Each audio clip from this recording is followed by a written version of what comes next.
सारे दरबारी बौने ब्राह्मण पर हंसे, पर बाली ने जब उसे दान मांगने को कहा तो उसने कुटिया बनाने को केवल 3 पग भूमि मांगी। पर जब बौने ब्राह्मण ने भूमि नापनी शुरू की तो जैसे भूचाल लिया गया। वामन ने पहले पग में पूरी धरती नाप ली और अगले कदम से स्वर्ग। ब्रह्मा जी ने भगवान विष्णु के चरण धोकर उस जल को अपनी कमंडल में भर लिया और अब वामन अवतार ने अपना तीसरा पग बलि के सिर पर रख उसे पाताल लोक भेज मुक्ति दे दी।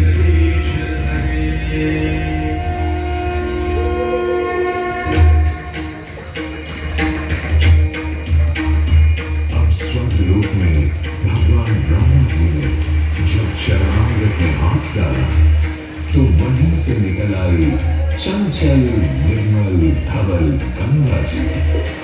पवित्रा किंतु चंचला, आज से तू मेरी पुत्री और नाम तेरा गंगा।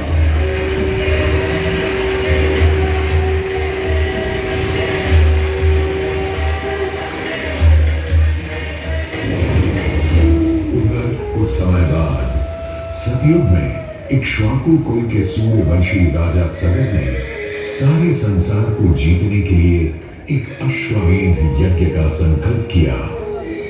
सुने सुने सुने, सब सुने, यह चिन्हित पूजित धवल अश्व जहां भी जाएगा वो भूमि राजा सगर की मानी जाएगी। यदि किसी ने इस अश्व को रोका या पकड़ा तो उसे सगर के 60,001 और उनकी लक्षाधिक सेना का सामना करना पड़ेगा। सुने सुने भूलोक में सगर का अश्व अजेय अपराजेय बढ़ता जा रहा था और स्वयं लोक में बढ़ती जा रही थी देवेंद्र इंद्र की दुविधा। डरकर वो अश्व को रोकने की युक्ति लगाने लगे। इंद्र ने राजा सगर के उस घोड़े को चुरा लिया और छल से महर्षि कपिल के आश्रम में बांध दिया।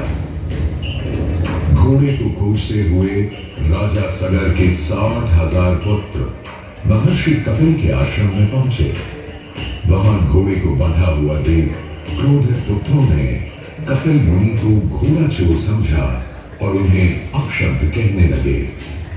वाचाल कुमारों, यदि कपिल ऋषि ने खोली आंख तो तपस्वी योगाग्नि से जलकर तुम सब हो जाओगे राख।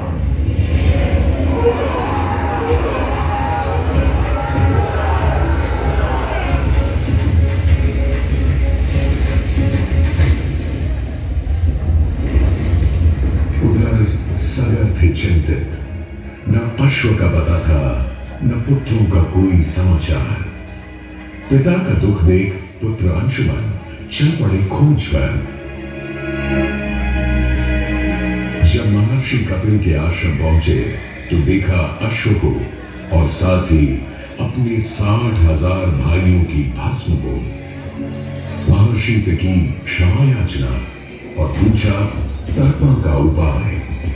तुम्हारे भाई थे घमंडी, अविवेकी और अभिमानी।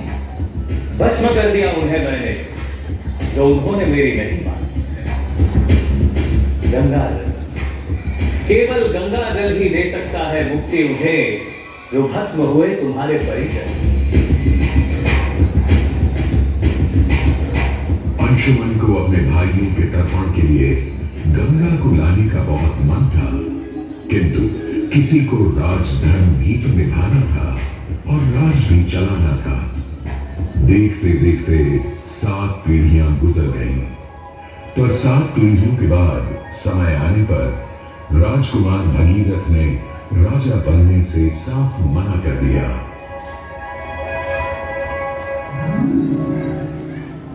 क्षमा कीजिए, क्या ये आवश्यक है कि राजा का बेटा ही राजा बने? मैं पहले तपस्या और फिर ब्रह्मा से गंगा को मांग कर पृथ्वी पर ले आऊं और फिर उनके पावन पवित्र जल से अपने 60,000 पूर्वजों का अर्पण करो।